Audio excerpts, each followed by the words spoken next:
I'm going to take that gold medal right off his neck.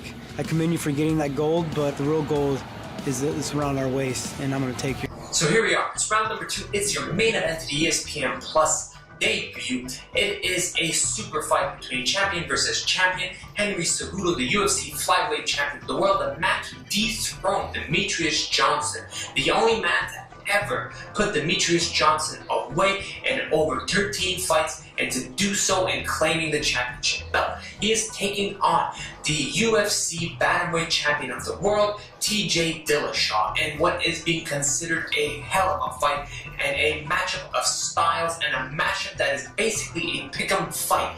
There's not a single person out there who could honestly tell you with a straight look on their face that they know who's going to win this fight, simply due to the fact that both guys are incredibly athletic, incredibly skilled, and both collegiate and elite wrestlers. Henry Cejudo is a medalist in the Olympics when it comes to wrestling, so something that you know is on his side. J Dillashaw has also some of the most phenomenal wrestling, having been wrestling almost his entire life from college and up into the UFC. Their striking on Henry Cejudo's part has drastically improved over the years. J Dillashaw's striking, we know how it is. It is top notch. If there's only one thing that separates these two apart, is the fact that Henry Cejudo has yet to prove that he has knockout power.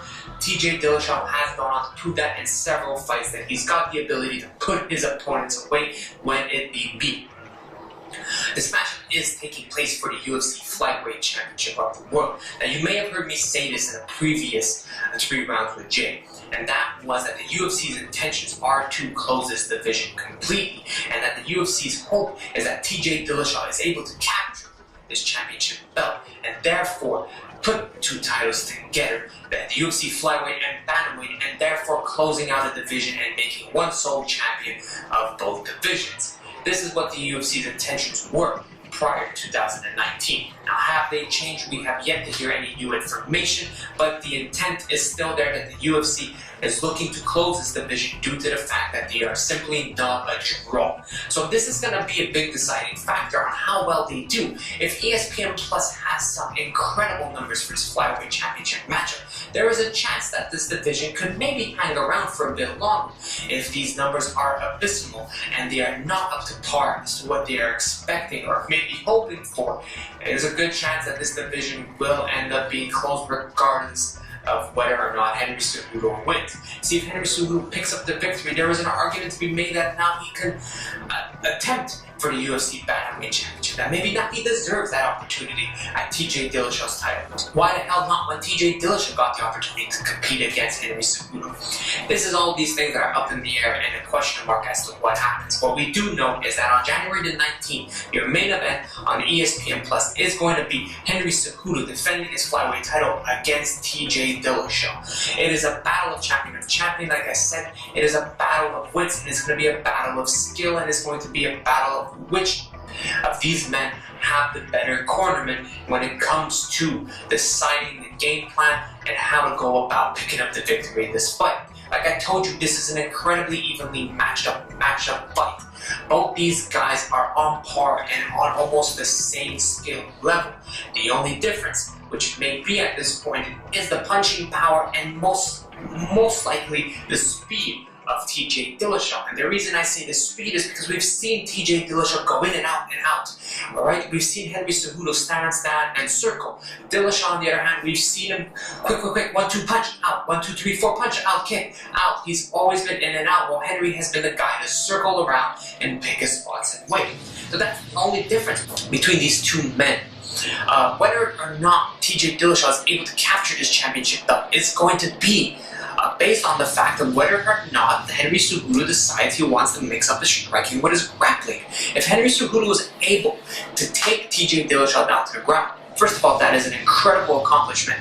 TJ has been barely taken down in his UFC career. To see him go down against Henry Cejudo would not be a surprise due to Henry's Olympic background. But to see TJ take down Henry Cejudo, that may be a little bit of a surprise, even though we've seen Demetrius Johnson do it prior in the past to Henry Cejudo at least once. So this is going to be a fight Ladies and gentlemen, for the championship bout, this is going to be a fight between some of the most elite strikers, grapplers, and BJJ practitioners. This is a fight where it can be anything goes at this point. If you're going to look for who to suggest as a victor, if you are looking to consider someone as a potential victor in this matchup, you have to look no further than Henry Cejudo. Look, Henry has been competing at 125 this entire time. If he is capable of making the weight without any problems, which has been his problem in the past, and that has been cutting to 125, he is a big man to cut down.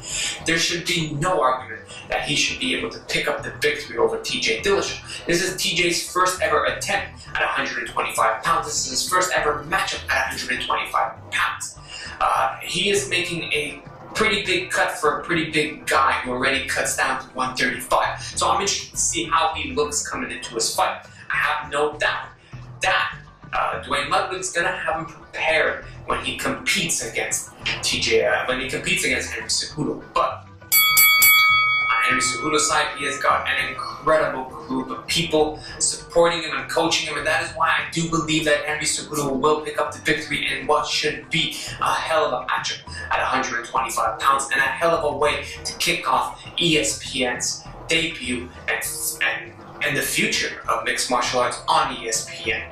That is round number 2, ladies and gentlemen. We're going to head straight to round number 3, and we're going to start asking questions on whether or not certain fighters will be competing in 2019, or will they just be sitting on the shelf for the remainder of the year like they have done for the last couple of years. I'll see you in round number 3.